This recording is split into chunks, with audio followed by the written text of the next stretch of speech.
আসসালামু আলাইকুম এভরিওয়ান, আশা করি সকলেই ভালো আছেন। এইগুলো হলো আমাদের খামারের ভবিষ্যতের জন্য ভালো কিছু। তো আজকের ভিডিওতে আপনাদেরকে দেখাতে চলেছি আমাদের ফার্মের যে বাছুরগুলো ছিল সেই বাছুরগুলোর আপডেট অ্যান্ড এগুলো নিয়ে কিছু কথা বলবো আজকে আপনাদের মাঝে। আপনাদের অনেকেরই প্রশ্ন, এই বাছুরগুলোকে আমরা এখনই বিক্রি করব নাকি কতদিনে বিক্রি করব, তো সেই বিষয়ে আজকে কথা বলবো। প্রথমত বিষয়টা হচ্ছে, এখানে আমাদের 4টা বাছুর রয়েছে। 4টা বাছুরের ভিতরে 2টা রয়েছে ষাঁড় বাচ্চা আর 2টা হচ্ছে আপনাদের বকনা বাচ্চা।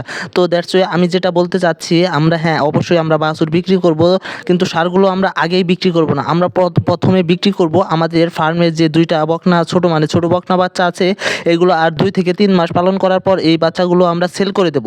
দেন আমাদের 2টা ষাঁড় বাছুর থাকবে। সেই ষাঁড় বাছুর 2টা আমরা কি এখন বিক্রি করব নাকি বিক্রি করব না, এটা অনেকেরই প্রশ্ন। তো এইগুলো আমরা এখনই বিক্রি করব না। এইগুলো মিনিমাম আমরা 2 থেকে 3 বছর লালন পালন করার পর বিক্রি করব। এর আগে আমরা এই ষাঁড় বাচ্চাগুলো বিক্রি করব না। এর আগে যদি আমরা এই ষাঁড় বাচ্চাগুলো বিক্রি করি তাহলে আমরা ভালো দাম পাবো না। তাই এগুলো আমাদের খামারের ভবিষ্যৎ প্রজন্ম।